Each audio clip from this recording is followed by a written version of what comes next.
海神有规矩，采珠女出嫁，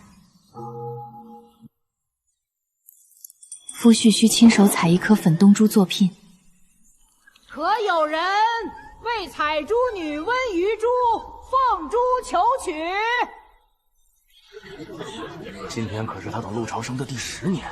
是啊，10年了，怕是等不到了。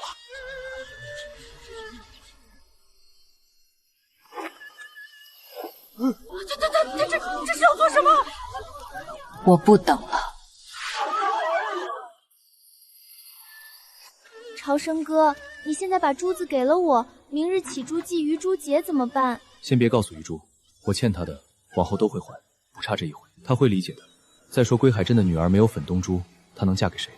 鱼珠，再等等我，我一定亲手采珠，娶你过门。朝生哥，我发现一处粉东珠的位置，只告诉你一个人。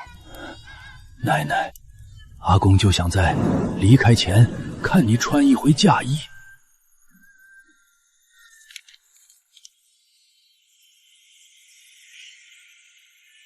原来你算准了我离了你就活不下去。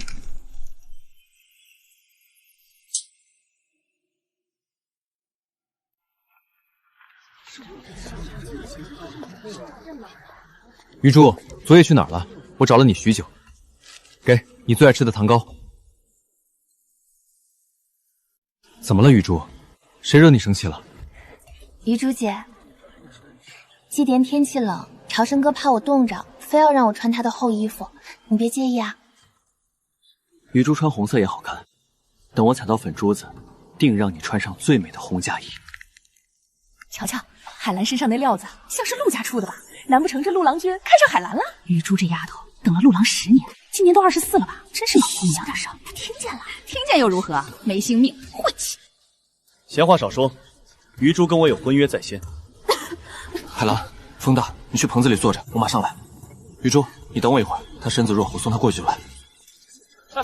等着呗，谁不知道温鱼珠最会等了？这一等就是10年呐！按规矩，没嫁人的采珠女都得走上这庙街祈福，这都第10年了，她还是一个人，指望陆家那位，那陆郎君怕是早忘了这茬了。鱼珠，你知道我经不起深浅，可我真的想要那串深海夜光珠链子。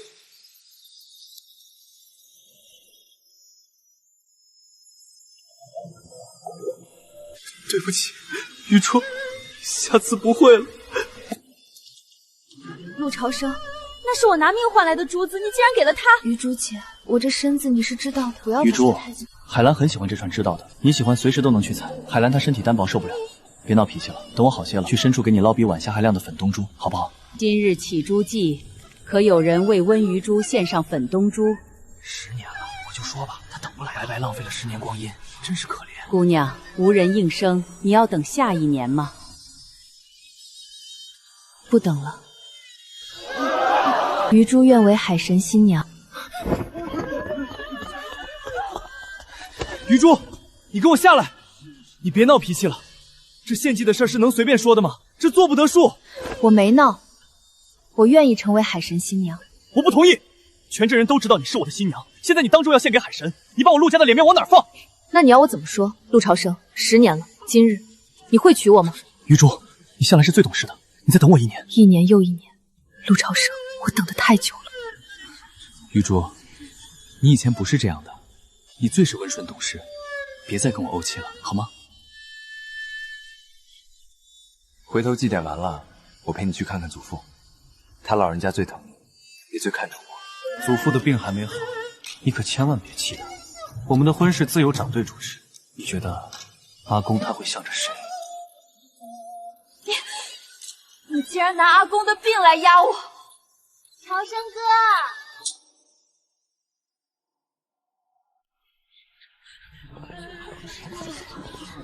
怎么过来了？朝生哥，鱼珠姐姐是不是知道了？她是不是生气了？都怪我给你添麻烦了。无妨，她不是那般小性的人。鱼珠姐，你别怪朝生哥，都是我的错。朝生哥也是为了我才特意采来那颗粉东珠，今日他带我来，只是想向海神还愿祈福的。你若是不高兴，我不去就是了。什么？陆郎君亲手采到粉东珠了！天啊，海神规矩，采珠作聘，那海兰岂不是马上就要嫁进陆家了？好，我的朝生总算是有出息了。余珠啊，你也老大不小了，有些话别怪阿妈说的难听。朝生如今出息了，顾不上你这边，你若遇着好人家，就别再耽搁了。24的老姑娘了，谁还要啊？就是没名没分跟了10年，真把自己当正房。我们朝生心善，念着旧情才没把话说绝。可你别胡搅蛮缠，坏了他的名声，不然我这做阿妈的绝对饶不了你。余珠，事情就是这样，你听我说。你听我说，海兰那边只是权宜之计，他爹要把她送去县城，我不应下这门亲，他这辈子就毁了。所以，你那颗给他的粉东珠是不是在我告诉你的那个位置采的？是，但那颗成色不够，一时瞒过众人罢了，过不了海神的身验。真正好的那颗我还留着。陆朝生，10年了。余珠，你不信我？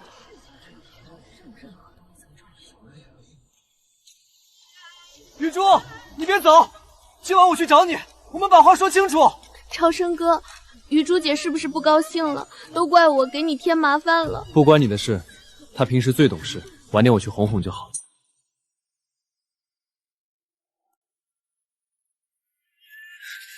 还没天黑我就来了。余珠，你看，我这儿还有一颗更漂亮的，这一颗是专门留给你的。余珠，别闹了，我定会娶你的。我不需要了。余珠，咱们相伴10年，不差这一回，就当是帮扶海兰一二，不行吗？归海镇的男人，除了我陆朝成，谁还会为了你下深海来采珠？于旭，你就算真的要献给海神，我不同意，妙族根本不会登册。而且，阿公早就认了我这个孙女婿，全站都知道。原来你连这个都算好了。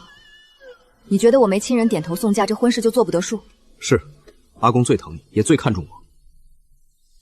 陆朝成，你知道阿公为什么喜欢你吗？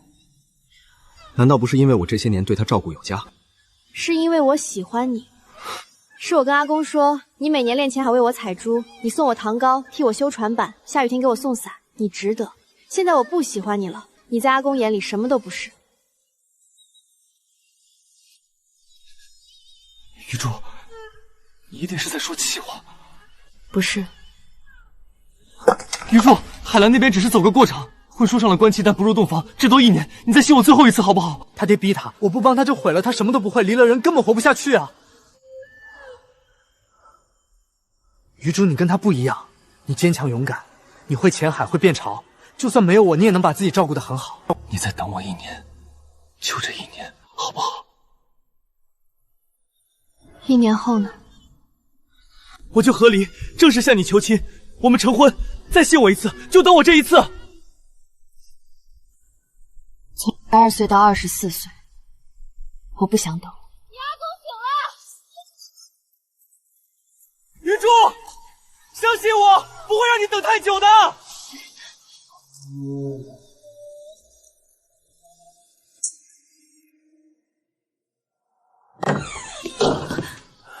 阿公，楠楠，外头说的是不是真的？陆家那个小子，当真要娶海家的女儿了？阿公，你怎么了？他的粉东珠给了谁？阿公，你先别管这些，你先喝药。给了谁？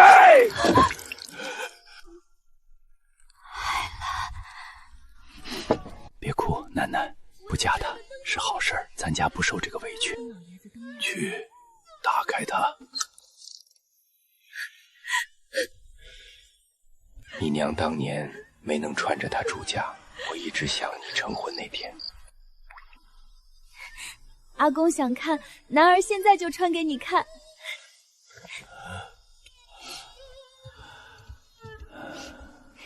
阿公，好看吗？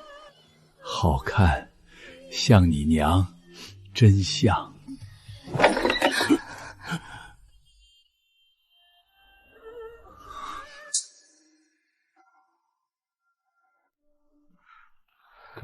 阿公，我来看你了。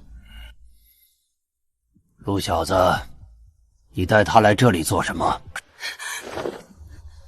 是你故意把消息告诉我阿公的。玉珠姐，我没有，我真的不知道会这样，我只是……余珠，海兰是客，你别失了分寸，有什么话冲我来。陆小子，我只问你一句，你是不是要娶她？阿公，那只是权宜之计。我的名声已经全洗在朝生哥身上了，若是不嫁，我便只能去死了。阿公，您先宽心养病，等你病好了，我一定会给你和余珠一个交代。算了吧，你们走吧。奶奶，扶我去海边。你娘当年也是为情所困，最后连走的勇气都没有。奶奶，听阿公的话，走得远远的，再也别回来。阿公，我会走的，我一定走。发誓，奶奶，你发誓，不管陆朝生以后怎么求你，你都绝对不要回头。我发誓，不管陆朝生怎么求，我都绝对不会回头。阿公，你不能让余珠发这种誓，我改，我真的会改。明天我就去海家退婚，我这就下海，为你和余珠采一颗下最天亮的粉洞珠回来。求你别带走她。粉洞珠在咱们归海镇从来就不是什么聘礼，那是肯为心上人舍命的诚心。你这10年都没有这颗诚心，今日就不必再演了。阿公，我真的知道错了，你再给我一次机会。余珠，你帮我求求阿公啊！阿公，阿公，你演我一生啊！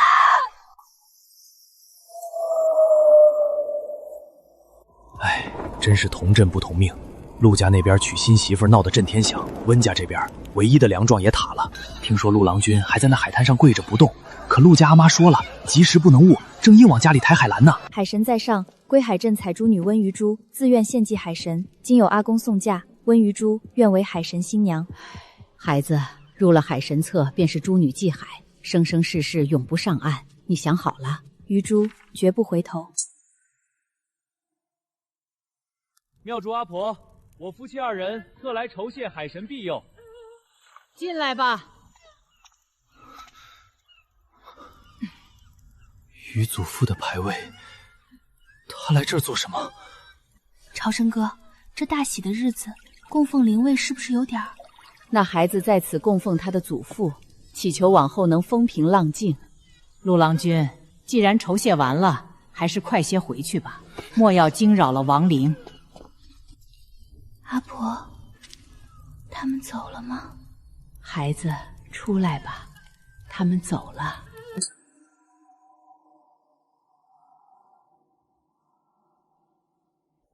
余珠丫头上了小船，再无回头了。生死皆是海神大人的天意。珠女祭海，永不上岸。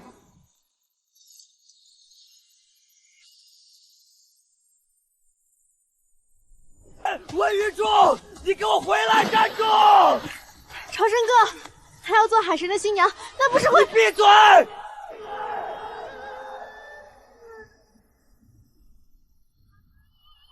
余珠，你不能这么做！你下来，跟我回家！我什么都答应你，我不娶她了，我谁都不娶了，我只娶你！陆郎君，使不得，这是海神的规矩，神意已决，他自愿献祭，神意已决，谁也拦不得。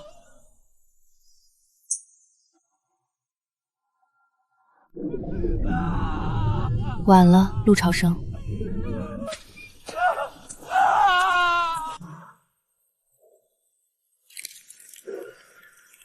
没讲，没翻，随波逐流吧。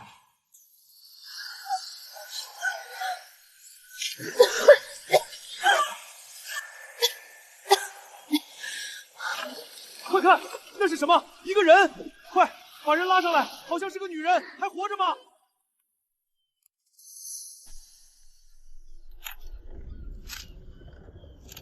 哟，醒了。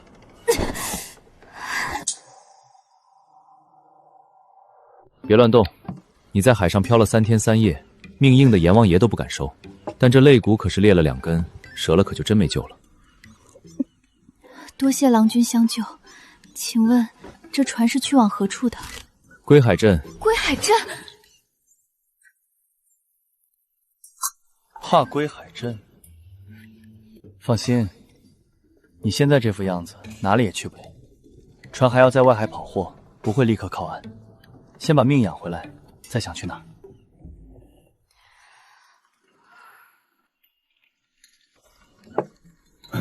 肋骨骨裂，至少要静养半月才能正常走动。头7天切记不可强行下床。多谢大夫。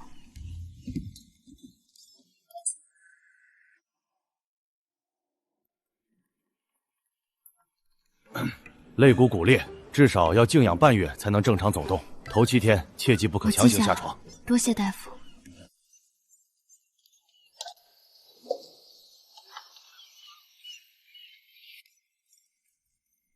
今日如何？好多了，多谢燕公子。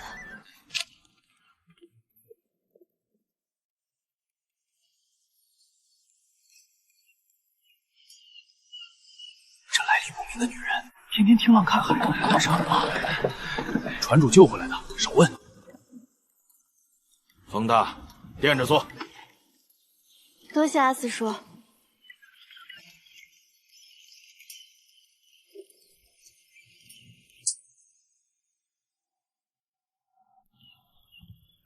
天天盯着海看，能看出花来？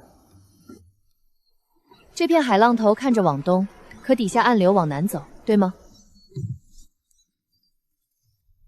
移动朝向。我是采珠女，以前下海不认清这些，命就没了。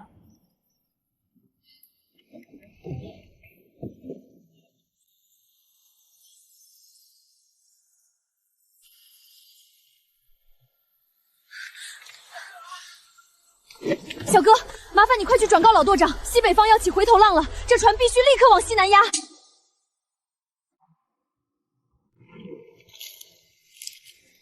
丫头，我跑这条航线整整20年，就从没见过什么回头浪。丫头，真的有！以前在归海镇断月礁，这种铁锈云一出，回头浪立刻就到。这里不是归海镇。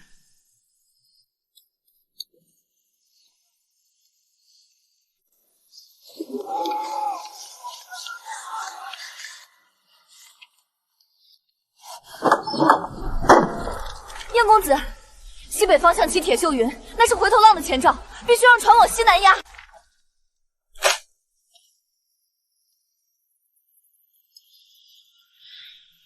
你确定？不确定，我只是在归海镇见过这种云。浪越来越高。如果我说错了，不过是多绕半日路。可如果我说对了，往西南压舵，收3成帆。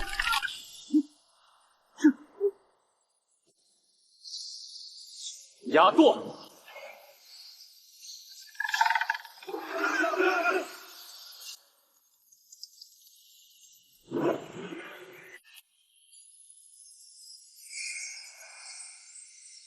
我的娘嘞！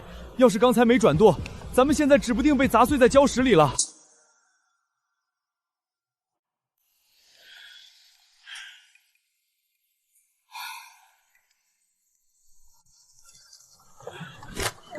温姑娘好眼力，外海很大，你要是愿意，就留下来。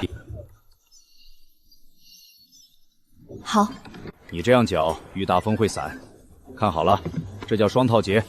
压线穿过去，我记住了，阿四叔。鱼珠，快帮我瞅瞅这几只后壳背，到底哪个是土干净鲨的？这只边缘微张，一碰就缩，肉色亮，是活的。这只壳色发乌，扣不紧，里头全是死鲨，下锅就坏了一锅汤。哎呀，还真是，你这丫头辨鱼背的本事，比我这个干了10几年的厨娘还要准。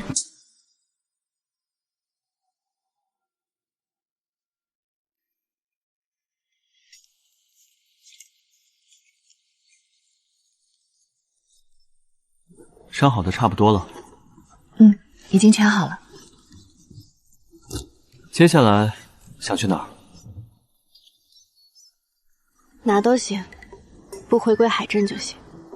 下一站潭水港，那边有集市，活工多。你要是想留在路上，我可以在城里给你找个落脚的地方。多谢。不用，捞你那天费了我3个水手的力气，你如今帮我干了1个月活，咱俩扯平。不过你当真不在意了？还在想那个让你跳海的男人？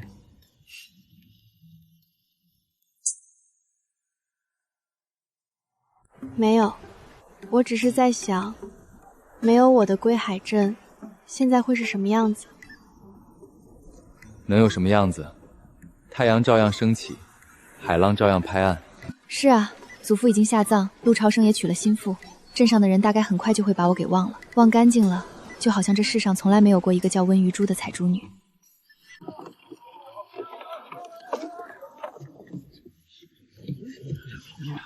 哎，你们听说了吗？归海镇那个陆家最近可是出了件天大的奇事儿。什么奇事儿？快说说。有个叫陆朝生的，前不久刚娶了海家的女儿，结果你们猜怎么着？新婚第2天，那陆朝生便疯了，天天往海神庙跑。啊！新婚第2天就疯了？为什么？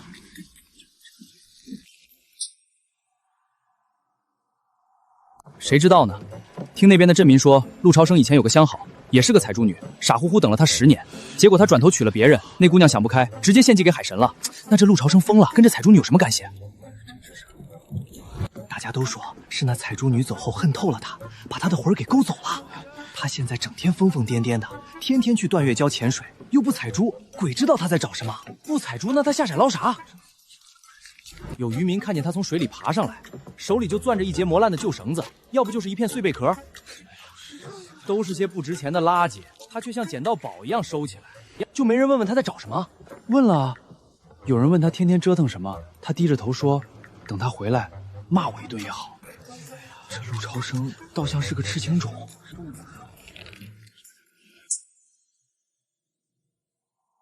那可不一定，陆朝生现在是肠子都悔青了。他天天守在海神庙里，苦苦哀求庙祝阿婆，就为了问出温余珠献祭的真相。那庙主阿婆告诉他了吗？阿婆一开始死活不肯说。那陆朝生就在庙门口生生跪了3天3夜，额头在石板上磕得血肉模糊。后来呢？后来阿婆看他快虚脱在庙门口了，才告诉他温姑娘是心死，自愿成了海神新娘。那陆朝生听完当场就疯了，在沙滩上哭得死去活来，说什么是他亲手把自己的新娘推下了海。原来他全都知道了。都听见了。后悔了。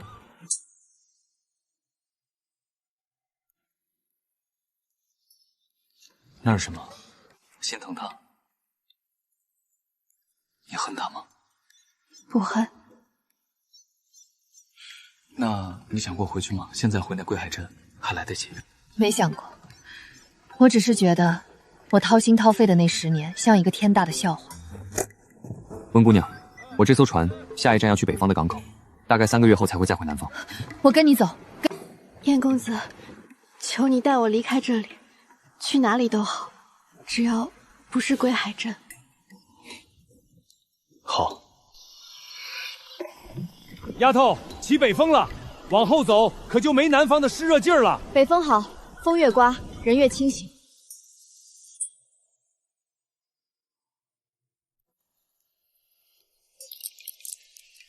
蔡先生，您瞧瞧这货，正宗的南洋粉珠，整整1整盒，颗颗圆润无瑕，开价3000两，绝不还价。品相确实难得，记账，入库。不愧是南洋粉珠，这成色得卖大价钱啊！这珠子光不对。小姑娘，你乱嚼什么舌根？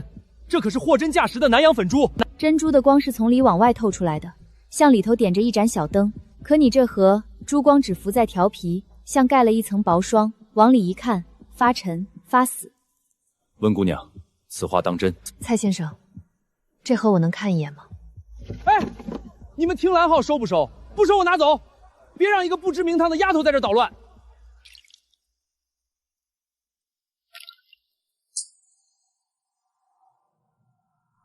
你干什么？弄坏了我的宝贝，你赔得起吗？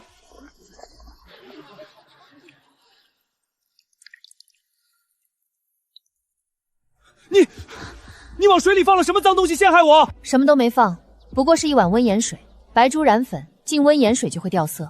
这盒根本不是什么南洋粉珠，是染出来的假货。真是染色的，居然连蔡先生都险些看走了眼。你个不知打哪儿飘来的落水货，在这装什么神医？凭什么轮到你在这儿说话？在我船上骗货，你已经够胆大了，如今还敢骂我的人，就实在是太不知死活了。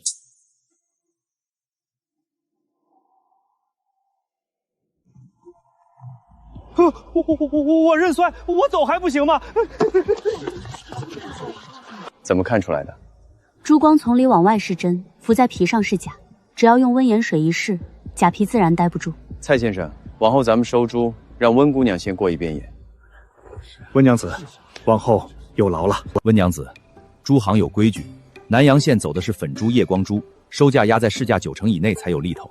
北方那几个珠商，尤其是姓钱的那个，惯会在底层塞死珠，每回收货必须逐颗过验。南阳县压90%，钱数珠商重点盯底层。蔡先生，这珠行定级的标准是按光、原色3项来排。正是，温娘子这眼力加起来省心多了。老夫这验珠定位的活儿就全交给你了。温娘子，这是您这月的工钱。蔡先生说了，您立了大功，这月多给半成。温娘子，怎么了？没什么，只是想起从前有人说，我一个被退婚的老姑娘，留着珠谱有什么用？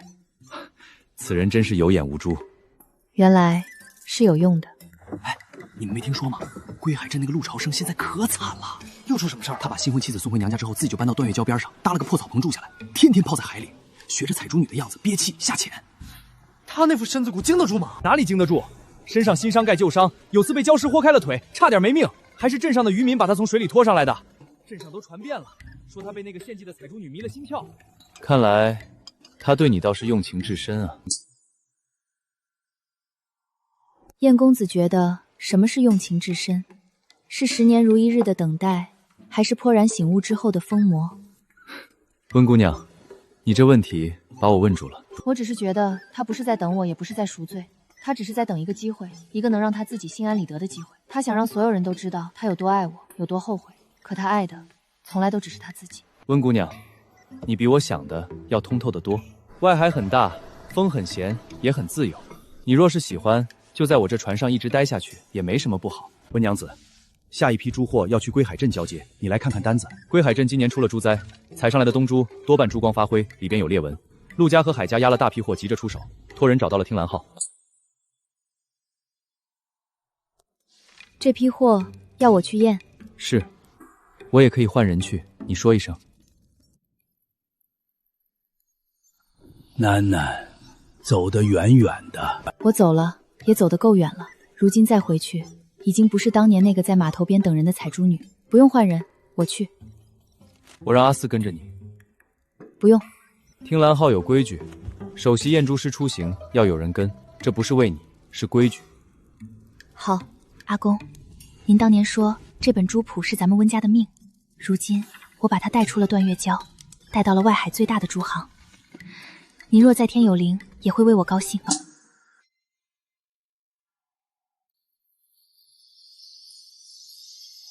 来了来了！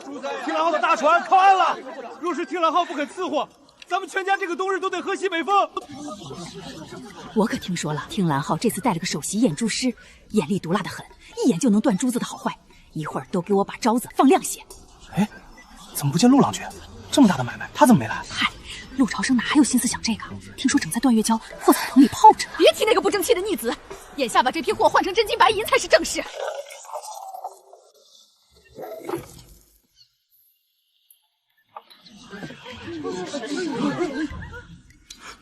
那是我这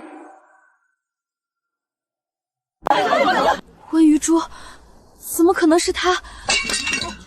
温家丫头，你还活着？当然。天哪，当初谁说她是老姑娘没本事的？如今人家竟然是听兰号的人，咱们全镇的生计，如今可全攥在她一句话里了。让诸位久等了。听兰号今日收珠，按规矩，如何过验？验毕定价，当场结算。有异议的可以离开。这可怎么办？今年陆家带头去断月礁抢采，还教咱们用药水泡珠提光。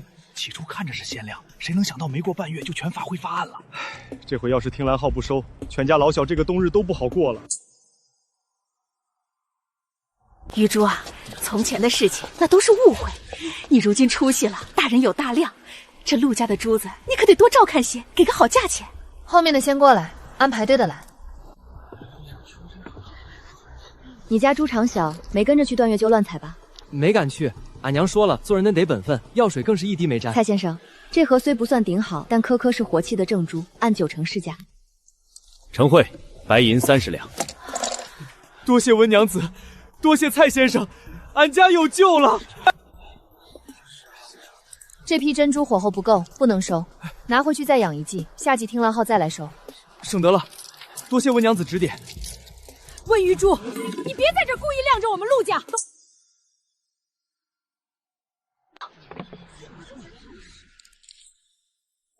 这批珠听蓝号一颗不收，全是死珠。温余珠，你胡说八道！你分明是在公报私仇。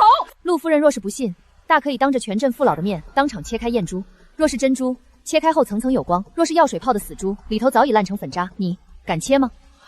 我就说，上个月我家也是跟着陆家的法子用药水泡珠，没过几天全暗了。可不是嘛！当初段月娇的珠床就是被陆家带头挖坏的，哪还能采出好珠来？温余珠，你别在这公报私仇。陆家的不行，我们海家的总可以吧？这可是我亲手采的上等好珠，你敢不敢当众验一验？白珠染粉，遇水掉色。海姑娘是觉得全镇人都跟你一样，分不清什么是好坏吗？原来是你们带头教的染珠假货！我说陆家怎么敢拍着胸脯打包票？原来是你们两家串通好了来骗我们，拿这种烂货卷我们的黄路，害得我们全家都得喝西北风。亏我们以前那么信你陆家，你们竟然教大家用标水养猪！我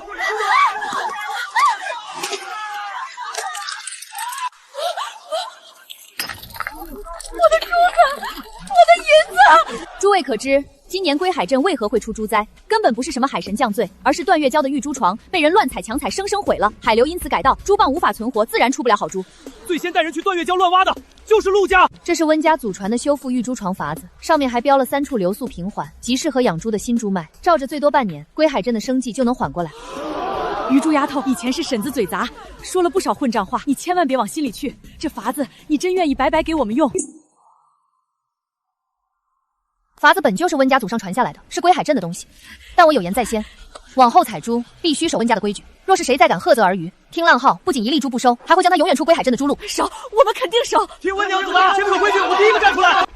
温姑娘一出手，真是兵不血刃，直接收服了半个镇子。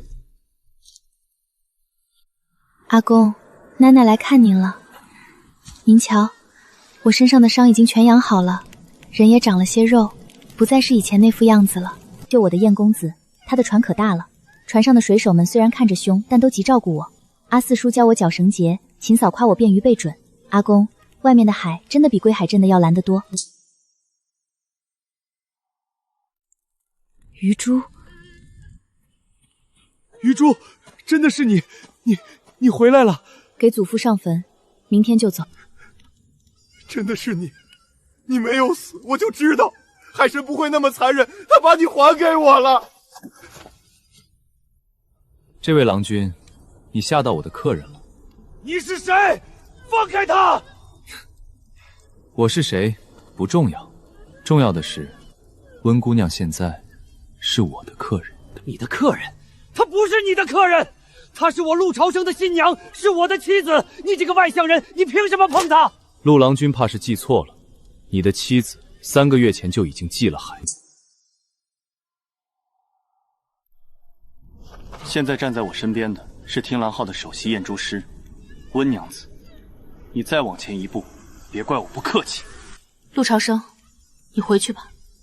玉珠，你看看我，你看着我呀！玉珠，是我不好，是我混账，我不该把东珠给海兰，我不该逼你的。陆郎君，你的妻子已经走了，是你自己将她埋葬在了深海里。你胡说！玉珠，我是朝生啊！你看着我，真的知道错了。这3个月我没有一天不想你，我去学潜海，我去闯段月江，我差点死在海里。我当时就想着，我要是死了，是不是就能在下面陪你了？我已经把她送走了，我跟她清清白白，连夫妻之实都没有。我的心里从始至终都只有你一个，你相信我这一次。玉珠，你别这样对我，你跟我回家好不好？我把陆家的一切都给你，我连命都可以给你。你看，这是你从前最爱吃的糖糕，我给你买的。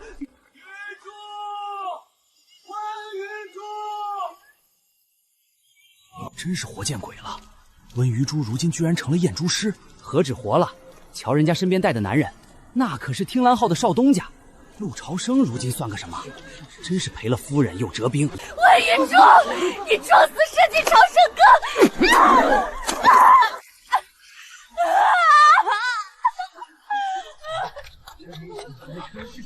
玉珠，你没事吧？那女人有没有伤到你？陆朝生，当初他吹一下风你都心疼的要命，如今他被扔在泥里，你竟然连看都不看一眼。玉珠，我心里只有你。你的爱还真是廉价的让人发指。陆朝生，别再来找我了。为什么？玉珠，你告诉我为什么？你还在生我的气，对不对？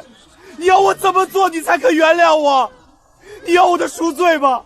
好，我把我还给你。天哪，陆郎君这是要……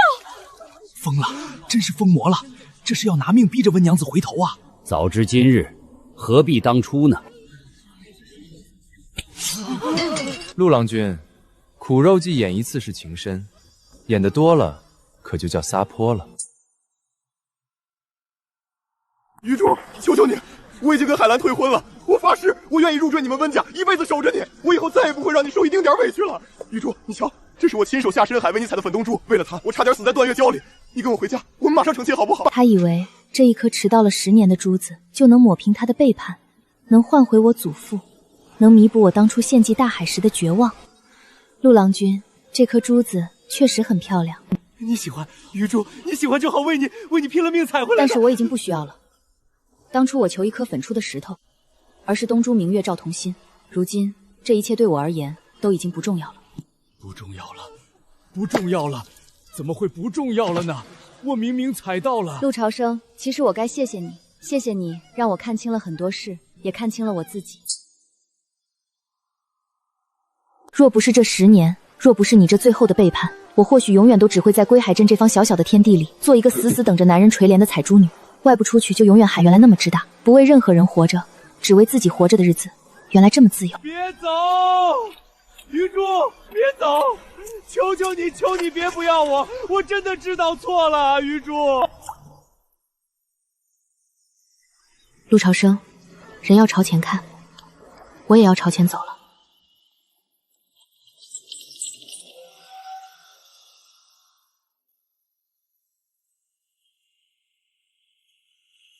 后悔？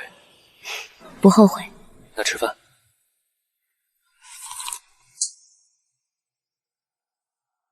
咱们下一站去哪儿？潭水港有批珊瑚要验，在之后可能得跑一趟南洋。你呢？首席验珠官大人。跟着船走。行。听蓝浩的账目，以后也正好缺个记账的。温长士，您从晌午一直做到深夜，手边的茶都换了2道，早就凉透了。秦嫂特意让小的给您下了一碗热汤面，您好歹吃2口，别熬坏了身子。搁那儿吧，替我谢谢秦嫂。温长士，事情是办不完的，大伙儿瞧着您舱里的灯一直亮着，心里都惦记呢。您也早些休息。好，我知道了，你先去睡吧。马单上写着287颗，入舱册上却只有279颗，差了8颗，做得真细啊。第1个月少5颗，第2个月少7颗，这1月看似补上了数，可这成色分明是用2盒死猪掉了包。笔误能写得这么整齐划一，若是按归海镇现在的市价，这100多颗东珠抵得上半条船的命脉。借着收珠往天昊身上放血，看来这船上的规矩是该重新立一立了。温长士，这一夜不睡是要来找我算什么账？入账称重封签，每少一笔都是陈顺签字，他挪得很细，每次不过3、5颗，正好压在蔡先生封账的死角里。陈顺是船上的老伙计了，这漏洞是从我接手那条南洋线之前就开始了。不是，是从我接手账目那天开始的。有人知道账目换人管了，所以他们开始动手了。你想怎么查？暗查，不惊动任何人，尤其是蔡先生。好，你在船上要什么调什么人，随时跟我说。温长士在看陈顺，他可是咱们听蓝号待了快7年的老伙计了，平时话最少，做事最细，从不跟人起争执。蔡先生说的是，阿四叔也常夸他本分。那是自然，少东家当年刚掌船时，秤房就是陈顺在手。是啊，太老实的人往往最容易让人放心。线索拼起来了，每次出问题的货都经过陈顺的手。陈顺，他平时连大声说话都不会，怎么动的手脚？在每次收珠他在过秤记录上把部分好东珠滔滔记成次珠，借此把差价压下来。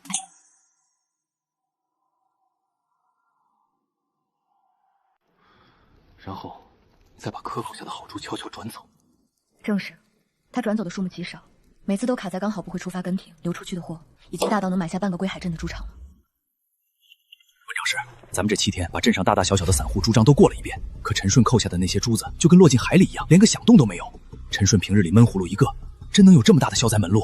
陈顺是个老实人，正因为他老实，才没有胆子自己去卖这些珠子。他背后一定有个能帮他出货且在归海镇吃得开的人。南阳县过来的粉珠，大小成色都有定数，一般的散户根本接不下。走，去西街灵记珠铺。哟，这不是听浪号的温长是吗？大驾光临，小店真是蓬荜生辉。您这个是来收货还是？3日前的夜里，有人往你这儿送了5颗12整的南洋粉珠。温长爷，您这可就抬举我了。我这临记不过是个不起眼的小门脸，哪收得起那么贵重的南洋粉珠？您定是找错地方了。而你昨天下午刚往县城运了一批货，货单上正好有这5颗，色、分量，甚至连出水的时间都一模一样，你还要跟我装糊涂？温长指，这天下相似的珠子多了去了，总不能因为数目一样你就赖在我头上吧？我临记在归海镇也是规矩买卖，规矩，在听兰号面前你也配谈规矩？林老板，归货2千就可以不说，你临记就是听狼号的帮凶，到时候官府的大老爷的朱路也会彻底对你断死。温长爷，我说是陆家阿妈让我收的。多谢林老板。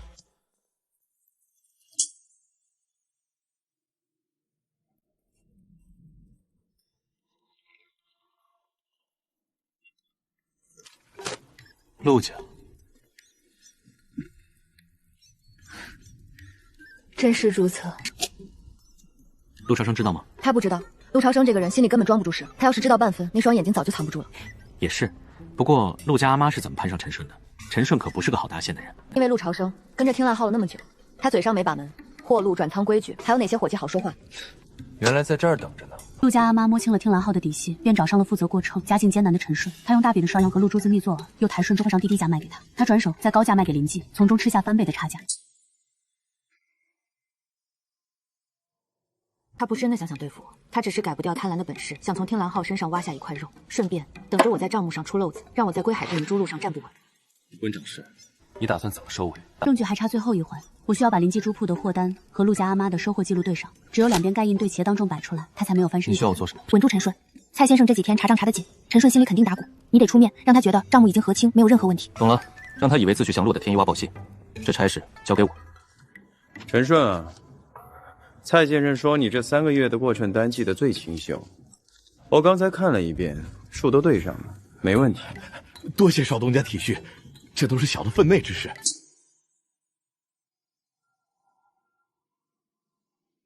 行了，这几天辛苦，蔡先生给陈顺打赏1两银子，让他今晚早点下船歇着。好嘞，陈顺去账房领赏吧。多谢少东家，多谢蔡先生。温长师，就是他，陈顺芳的消息正送去给陆家阿妈。拿人，拿赃。这回你还有什么话可说？账目、签字、出货、收货，陆家阿妈、陈顺，天网恢恢，你们一个也别想逃。诸位，今日对账听兰号入库的大账，这3个月里，南洋粉珠过秤无误，转仓转运时凭空少去5颗。什么？听兰号的账上竟然少了200多颗东珠，谁有这么大的胆子，敢在听兰号的眼皮子底下偷珠子？偷出来的珠子没走远，中间灵记珠铺过了手，最后的印章落在了这儿。陆家阿妈，陆夫人，这张收货凭证上的亲笔字迹和私印是您的。3月13，临记珠货少记3颗东珠翁珠熟货。2日后，陆家阿妈在临记提银。4月初9，陈顺的记录，临记的粉珠货单，陆家阿妈那的凭证，3条线数目每一笔都对得上。陈顺竟然勾结陆家阿妈偷大家的珠子！温长师饶命，是陆家阿妈拿着地契和要钱逼小的。我说过遗珠，你分明是仗势公报私仇，这账上。陆夫人若觉得这不是您的字，大可以请镇上的人来辨一辨。这就是陆家阿妈的字，你还敢人家的私印？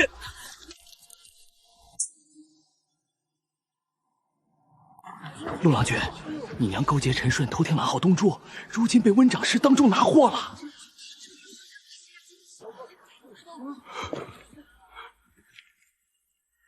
处置结果已出，蔡先生，宣吧。陈顺即刻逐出听兰号，永不录用。其经手摊没的所有猪货差额，由陆家全数赔。即日将阿妈在归海镇的猪鹿资格彻底取消，往后陆家的猪货，听兰号一概不收。老板，哎，诸位，我前些日子跑南边商路，听到了归海镇的一件天大奇闻。啊，什么奇闻？快说来听听。说那海镇有个姓陆的男子，日日在海边下潜捡碎贝壳，如今白发苍苍，还孤零零的等。竟有这般痴情之人，那结果呢？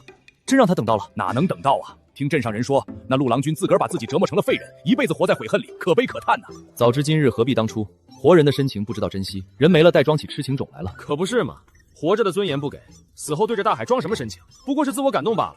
要我说，这迟来的深情比草都贱。哎，话虽如此，也算是一段。温老板，我记得您也是从归海镇出来的，可曾听过这位陆郎君的痴情名声？海边等潮的人那么多，我记不得了。